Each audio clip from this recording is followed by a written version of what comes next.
800 years ago, about around 800 years ago, 700, 696, or 700 years ago.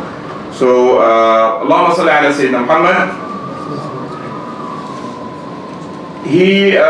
So why did he write this poem, and what's the background of this poem? I spoke about that in detail the last time, and why did this poem become so famous?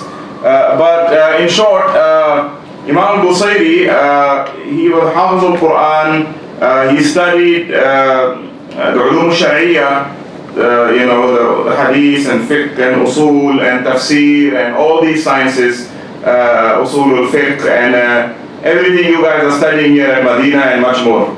So he studied all of that in detail. He was an alim of the deen, and anybody who reads his poetry, he didn't only write the Burdah, by the way, he wrote many other, he's got a whole diwan, can clearly see the man is an alim of the deen. He's not just a poet expressing, his mahabba or love and so on. He's an alim. He's written poems, for example, in refutation of Christianity, for example. At that time there were debates between Muslims and Christians in Egypt, and both parties would openly express, their opinions. And it just goes to show, by the way, this is just a side note, that throughout Muslim rule, during the golden ages of Islam, one of the things you clearly see is that people who belong to non-Muslim faiths, like Jews and Christians and others, had full liberty to actually refute Islam. I have quite a few books like that, written by, I got a book by a Jewish scholar refuting Islam and Christianity. And he lived in Baghdad, and under the Muslim kings and so on. And what struck me was how he could, that if he had to write this book in Baghdad today, he'd probably be killed. He'd have to run for his life. But he wrote it in Baghdad that time, and short of any insults, obviously, he's very clear that he doesn't believe the Prophet Muhammad was a prophet. He doesn't believe Jesus was a prophet. And he brings a lot of evidences against that, and that's a whole separate discussion which has nothing to do with our discussion here, the interfaith debates and so on. But people had great freedom to, some of the most dangerous refutations of Islam and the Prophet Muhammad and the Quran were written under Muslim rule. So this paranoia that you have nowadays of blasphemy, Allahu Akbar, how did they write against Islam? And this is just due to, for me, that's my opinion, this is just our insecurity. Because of colonialism, and we've been so crushed, by the West that, religion is the only thing left for us, basically. So if somebody speaks about that, we get very excited and angry. You took everything from us, at least leave our religion alone, don't speak about our religion, So it's most of a 20th century insecurity thing. But when we were kind of like at that age of glory and the Muslims were ruling the world, we didn't feel hurt if somebody wrote against Islam. It didn't bother us.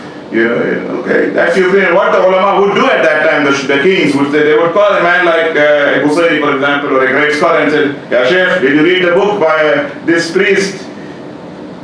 Answer it. So it was the ilmi answer. Answer it. Why do you need to kill the guy? Answer it. That's a better argument. So, and there were answers written to these books, by the way. So, why did I go there now? Because Busairi was part of these debates. So, during Busairi's time, it's under Muslim rule. Egypt was ruled by the Mamalik, the kings that were known as the Mamalik, Mamelukes in English. And Mamalik literally means slaves. Now, you might wonder how a country was ruled by slaves, shouldn't be ruled by kings. One of the most, again, I'm diverting again, but it's a nice diversion.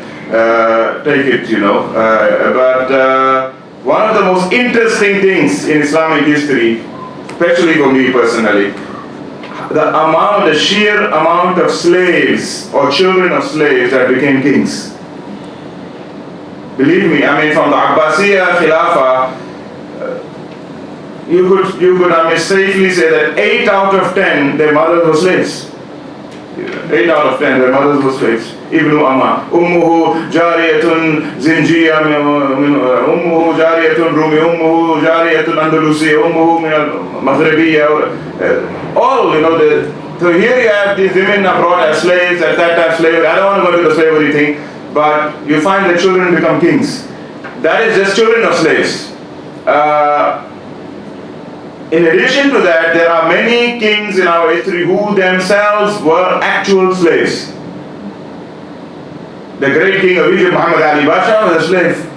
He became the supreme ruler of Egypt, and he threatened the Ottoman Empire to break away from them. The whole history down there. In India, there was a slave dynasty that ruled. These guys were slaves and they became kings. In Egypt, Mamalik literally means slaves.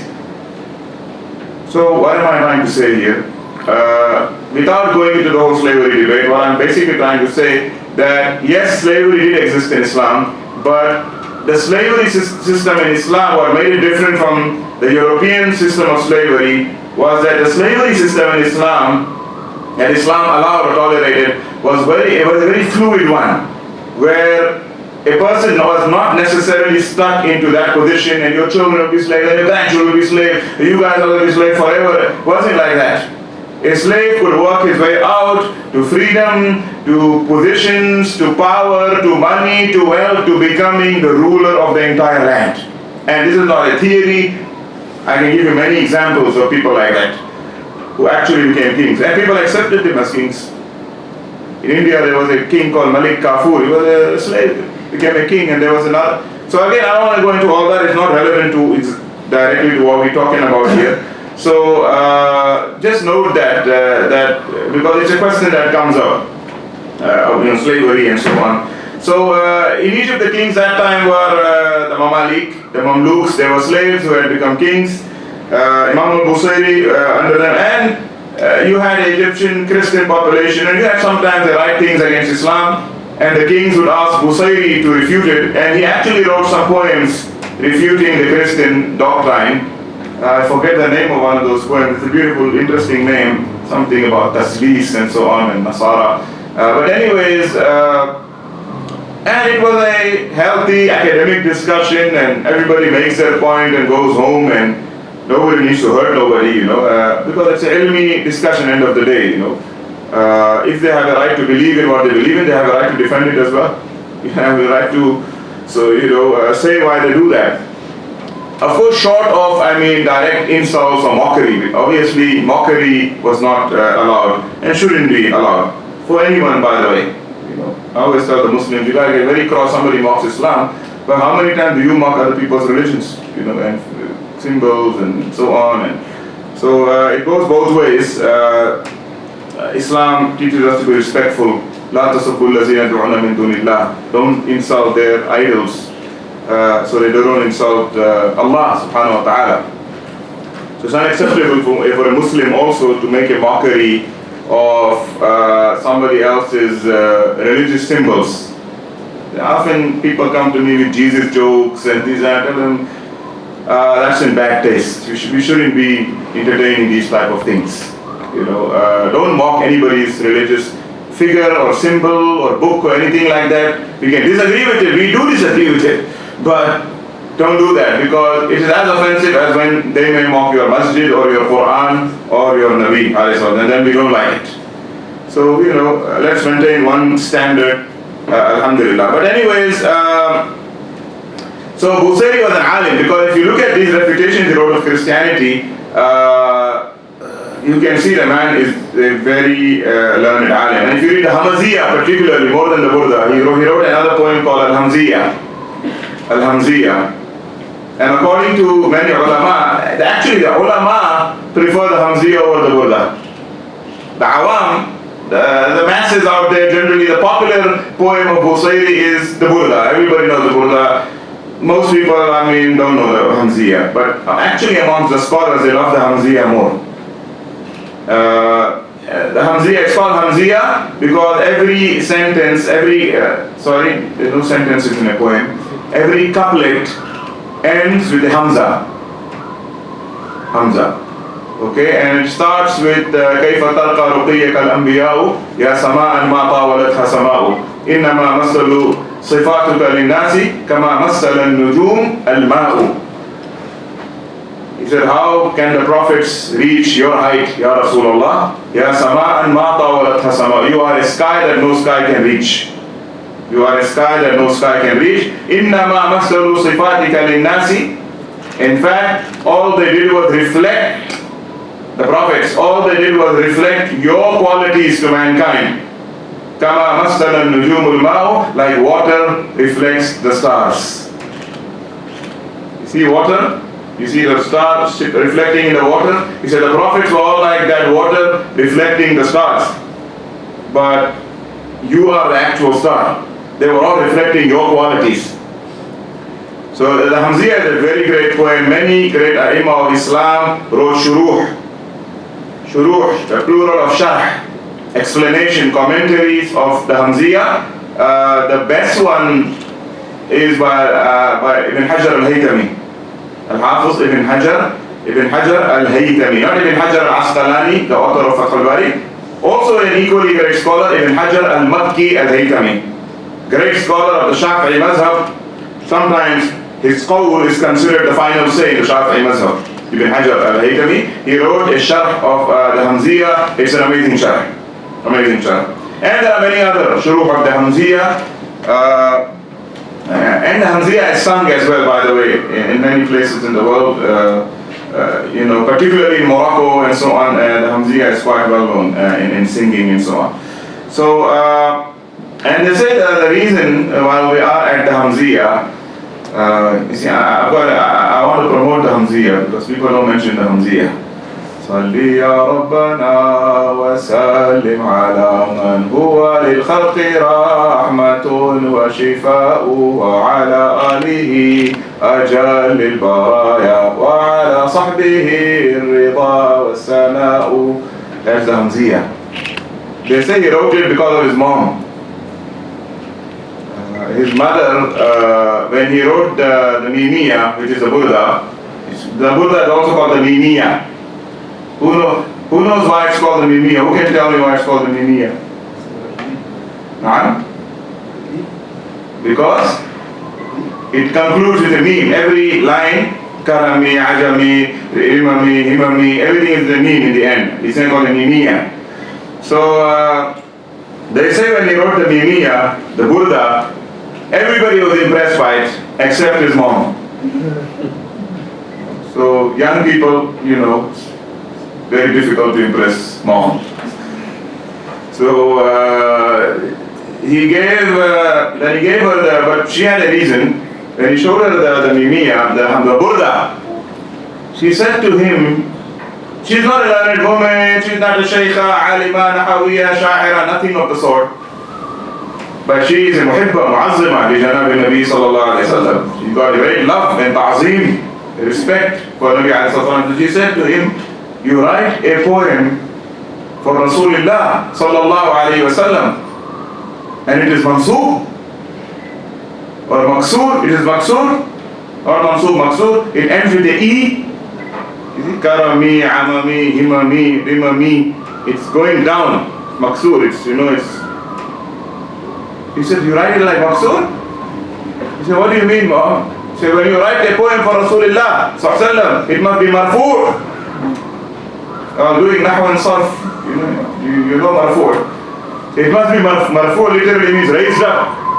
It must be marfu', maksur. So he was shocked, from all the ulama, the shuyukh, the awliya, the muluk that saw the poem, nobody said that. Certain things only a mom can tell you. Listen to them. There's things nobody will notice except your mom. So she says, marfu', it has to be marfu', it has to be raised, So then he wrote al-Hamziya. The Hamziya is marfu'. وحاشا يا رسول الله طربا وفينا من إن ترحم فأنت أم وأب حازان في الدنيا هم الرحماء وحاشا يا رسول الله طربا وفينا من يعذب أو يساء. Everything is everything is ends with it says marfu'. Anyways, Imam al-Busayri wrote quite a few poems in praise of the Mustafa sallallahu and many other poems on many other topics. In fact, in the earlier part of his life, he was somebody who used to write poems in praise of the kings and the ministers of the time. It was common for poets to write these poems in praise of the kings, ministers, and they would get handsome rewards. So you go to this minister and read out this poem praising him, and before you go he gives you a big bag of money. And so it was something normal, everybody did that. It's just that oftentimes these poems weren't really honest. So the minister might be a coward, but you call him, oh, bravest of the braves. Meanwhile, he's really, he's done nothing to prove any bravery or anything. But they had a lot of exaggerations, let me put it that way. They had a lot of mubalaghat, exaggerations. He did that for a while, but after a while he felt bad about it, and he felt that he doesn't want to do that anymore. And he wants to now become very sincere in the path of Allah. He had the knowledge, but that's an important point. Just having the knowledge alone doesn't mean that you are dedicated to Allah. You can learn everything, Yahi, but you still have not made that inner tawajjuh towards Allah subhanahu wa ta'ala, the inner suluk, that inner turn, you haven't made that.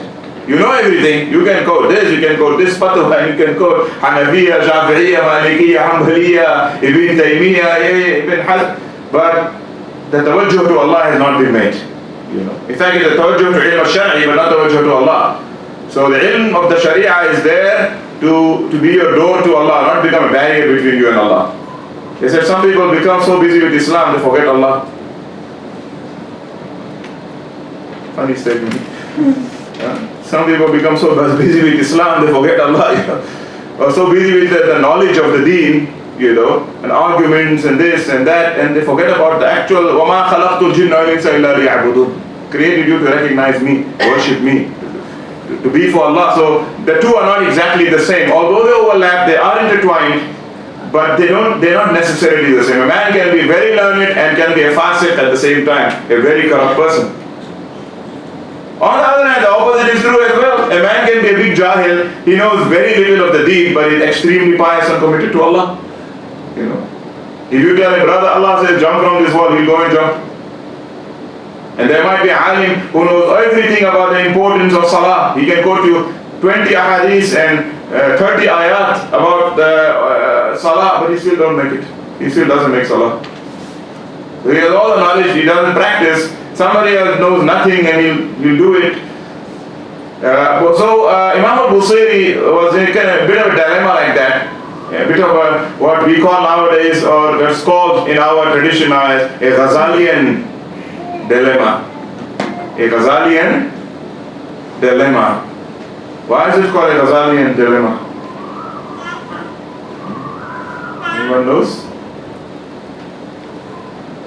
Because Imam al-Ghazali went through a similar dilemma. Imam al-Ghazali went through a similar dilemma when he became a very learned alim and became the mufti, the sheikh, not an alim. He used to teach everything of the deen, and he had classes and everything, and his classes were not small classes for a few people or so on. The king used to attend it. King of Baghdad, he was in Baghdad. He's mentioned in Baghdad a lot now. He was in Baghdad and he had the king coming, the shuyukh, ulema used to attend his class. But he reached, again, I don't want to go too long into Imam al-Ghazali's story, but he reached a dilemma once where he realized that I know everything, but I don't practice anything. Or my knowledge and my practice don't match. And despite being the biggest alim in Baghdad, I do not feel any connection to Allah at all. It's a very scary dilemma. Despite being the biggest alim in Baghdad, you can ask me anything. I will give you 50 qawls on that. I'll tell you what Abu Hanifa, Shafi'i, Malik, tell you what everybody, the Sahaba said about that. But I feel no connection to Allah. I look at a lady making salah in the corner of the masjid. She doesn't even make the salah properly. And I am jealous of her. I wish I had her iman. She doesn't even make the salah. I can point out 50 mistakes in how she's making salah, but I am envious of her iman. I wish I had the iman she has. And I know so much more than her. She knows nothing compared to me. But I wish I had what she had. So it's amazing because she would look at Imam Ghazali, Allah, Imam al-Ghazali, the great Shaykh, but he's looking at her and saying, I wish I had what she has. Allahumma imanan ka iman al-ajaiz.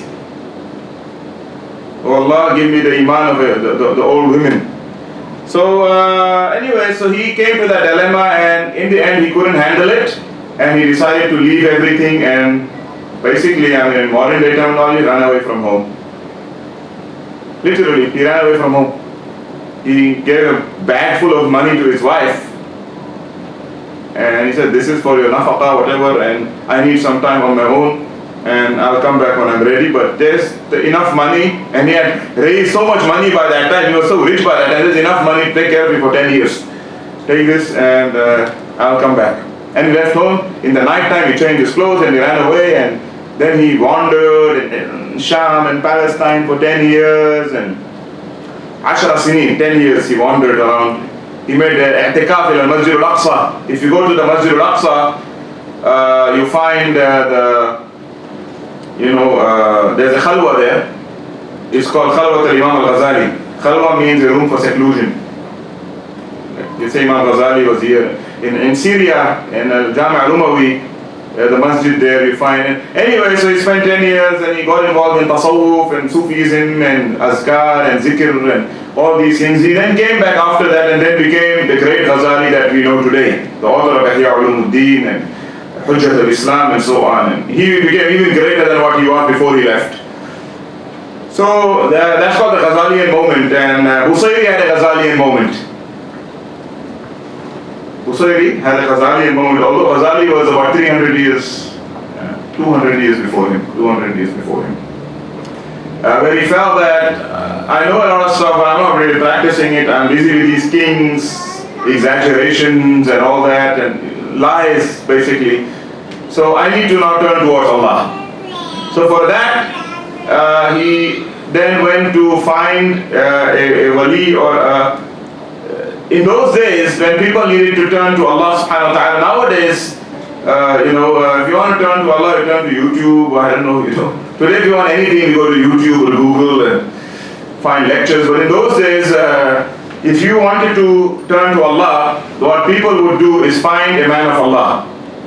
Find Rajulun min Rijalillah. And be attached to this person and make khidmah for them and be in their sohbah and hope that some of that taqwa and iman and ihsan that they have rubs off on you. That's what they used to do in the old days. That's not very popular nowadays. But that's what they would do. And you find that in all these, even Imam Ghazali did the same. First thing he did, he said, where do I find people who make zikr and who with Allah and busy with Allah and khalawat? It's one of the things, it's not the only way, but it's one of the ways, and it's from the Quran. Ya ayyuhalladhina amanu taqullaha wa kunu ma'as sadiqin. Kunu ma'as sadiqin. Allah says, O people of Iman, that means you already have Iman. Ittaqullah, gain consciousness of Allah, you have taqwa. But kunu ma'as sadiqin, be in the company of the sincere ones of Allah. Allah's command. This is not some rule that came out of hikam of Ibn Ata'illah. It's from the Quran. Be in the company of the Sadiqeen. وَاصْبِرْ نَفْسَكَ مَعَ الَّذِينَ يَدْعُونَ رَبَّهُمْ بِالْغَدَاةِ وَالْعَشِيِّ يُرِيدُونَ وَجْهَهُ. Allah even says to Rasulullah himself, alayhi salatu wasalam, and persevere in the company of those who call upon their Rabb night and day. يُرِيدُونَ وَجْهَهُ, seeking His face, meaning seeking His pleasure. So, وَلَا تَعْدُ عَيْنَاكَ عَنْهُمْ, and don't keep your eyes off them, be with them. So the Sahaba is there. That's why the Prophet ﷺ's own students, what are they called? Sahaba. Sahaba, they're not called Talamiz Muhammad, they're not called Tullab. These terms we have today, Tullab al-Ilm, Talamiz al-Ilm al-Shari, but the original term in Islam with the Prophet ﷺ was Sahaba. Ashabu, his companions, those who were in his Sahaba. So Sahaba is must. So he started looking for a person who can guide him in that way, and the Shaykh that at that time had great name was Imam Abu Abbas al-Mursi. Imam Abu Abbas al-Mursi in Alexandria, Iskandariya in Egypt. He was a great wali of Allah, a man of Allah, He was the Khalifa, the successor in Tarbiyah and Irshad of the great Wali and Imam al-Kabir wal-Murabbi al-Shahir Sayyidi Abil Hassan al-Shazili radiyallahu anhu. Imam Abu Hassan al-Shazili. Imam al-Shazili is from the Minjibal, Shawamikh, from the great mountains. You know, again, if you go into him, it will be a whole another session. Imam al-Shazili radiyallahu anhu. He is one sheikh, thousands of great shuyukh came from his path. So he was the Khalifa of Imam Abu Hassan al-Shazili. He inherited the knowledge and so on. And Ibn Ata'illah wrote a book on both of them, لطائف المنن في مناقب شيخ أبي العباس وشيخه أبي الحسن. لطائف المنن في مناقب شيخ أبي العباس وشيخه أبي الحسن. Fantastic book. It's a powerful book. It's written by Ibn Ata'illah. Because like Al-Busayri, Ibn Ata'illah was also a student of Al-Abbas al-Mursi. Interesting. We all know Ibn Ata'illah.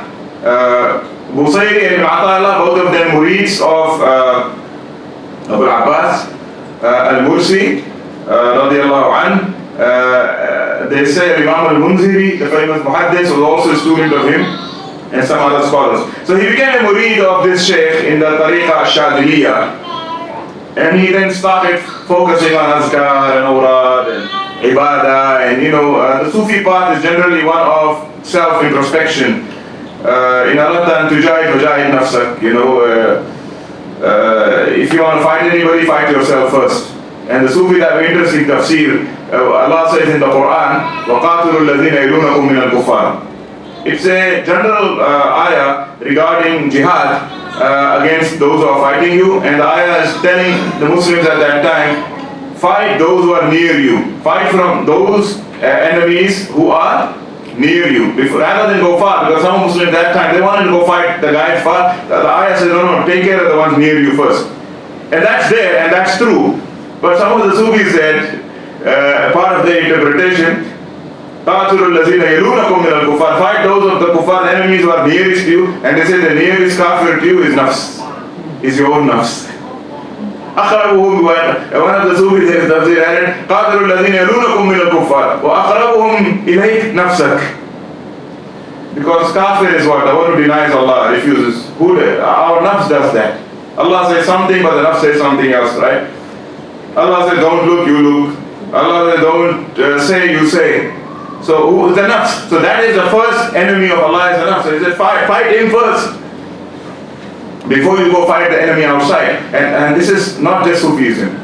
Qala Ali, from the dua of the Mustafa sallallahu alaihi wasallam, Allahumma inni a'udhu bika min sharri nafsi wa min sharri ghayri. Allahumma a'udhu min shururi anfusina wa sayyiati a'malina wa min makri a'daina. Hada rakam 3, makri a'daina. First is our own. The Nabi said, oh Allah, I seek your protection from the evil of my own nafs and then the evil of others. So the others afterwards, first my own nafs. And sallallahu alayhi wa sallam, his nafs was not evil at all. He had no nafs. But nevertheless, that is his dua. So he became Murid al-Mursi, and he went on this path. But this is a path that if you go on this path, حسب الذين آمنوا يقولوا آمنا وهم لا يفتنون. Allah says in the Quran, do you think you can say I am a mu'min, I am a true believer in Allah and I won't test you? You think I make a claim like that? I am a Sufi. You think Allah is going to test you on that claim? Sufi is not Sufi. Nowadays, obviously we think Sufi means, wearing a green turban or carrying a subha, listening to nasheeds, and that's just, that's just a decoration in the house. That's not the house at all. Sufi is from Safa. Fatah, Sufi is maf'ul bihi, somebody who's been purified. Safa. قَدْ أَفْلَحَ مَنْ تَزَكَّى. So if you claim that you are a purified person, Allah will test you. That's why I know Shaykh Ninawi, Hafizahullah, if somebody asked him, are you a Sufi? So he said, that's not an honor I can claim, or an accusation I can deny. He said, that's not an honor I can claim. So our shuyukh, if somebody is Sufi, they say, astaghfirullah. Aina ana wa aina Sufiya. Where are those people of Allah, Salihin min ibadillah, they turned away from dunya, and where are we? We just sing and dance and we say we are Sufis, So we are mutasawwifa, wannabes, Sufi wannabes. Doing the subha and singing the mawlid.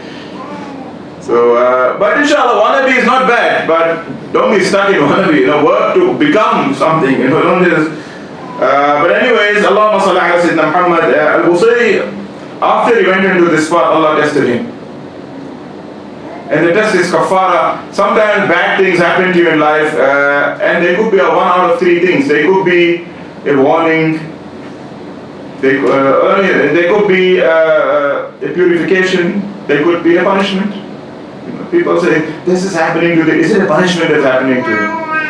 So, I don't know, maybe it's a punishment. Some people, what's happening to them is a punishment for them, for their action. For some people, it is a kafara, a purification. Allah is just cleaning them up. And that's actually good. You don't want to be cleaned up in the fire, in akhirah. And for some people, it is just a warning. So some people, it's actually rafat darajat. For some people, Allah just read like Rasulullah sallallahu alaihi wasallam. Why did so many bad things happen to him? There was no punishment happening there. There was no purification from sins. It was just rafat darajat, strengthening him. Sometimes when you're on a strengthening something, or you heat it and you say, what are you doing, man? I'm just making this strong.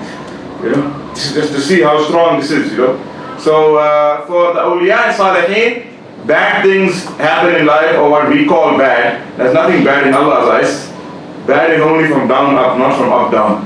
Up down, there's nothing bad. Everything is good. But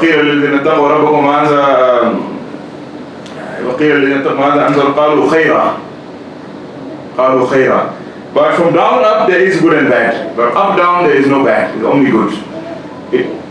Everything that comes down from Allah is good. When it falls on earth, it becomes good and bad. It becomes good and bad. Like all water is clean, but if you throw it in, you flush it or whatever, it becomes bad. Suddenly it becomes good. So when it comes down to creation, it goes into the good and bad categories. But when it comes from Allah, everything is good. Nothing bad comes from Allah. Okay? And that's a whole another discussion which we cannot go into right now. But what I said is enough to understand. So, for the awliya and salihin, it is rafaq darajat. Allah is raising their maqam. There was a wali, his wife used to give him a lot of problems. And everybody used to see it. Even his murids used to see how she used to insult him and swear at him, and sometimes even in front of them, and they see that, and they feel very, very upset about that, And one day they told him, Ya Shaykh, why do you stay with this woman? She treats you like this, and even sometimes in front of us we see shouting, and you can hear it from the. So he said, she is the cause of rafat darajat for me. He said, how many maqams I'm going to get in Jannah by having sabr with her? It's funny, but it's true. It's a true story. He said, I sabr with her. I can't divorce. I said, talaq to I divorce you, and she has to leave. Iddah is finished, get out of my house. Talaq. He said, I don't do that. I prefer to have sabr and ahtasibu ajri 'inda Allah. And I seek the reward of that sabr with Allah. I will sabr with her for Allah's sake. So, sometimes they take ibtila, like there was another, I think a Sahabi, Abdullah bin Umar radiallahu anhu, somebody was insulting him and so on. He never answered him. He said, why don't you answer him, Ya Sidi?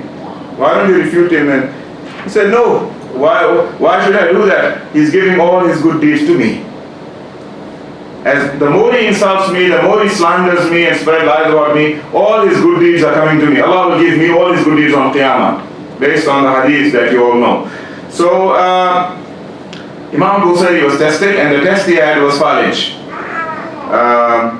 paralysis. He was paralyzed, and the lower part of his body was paralyzed.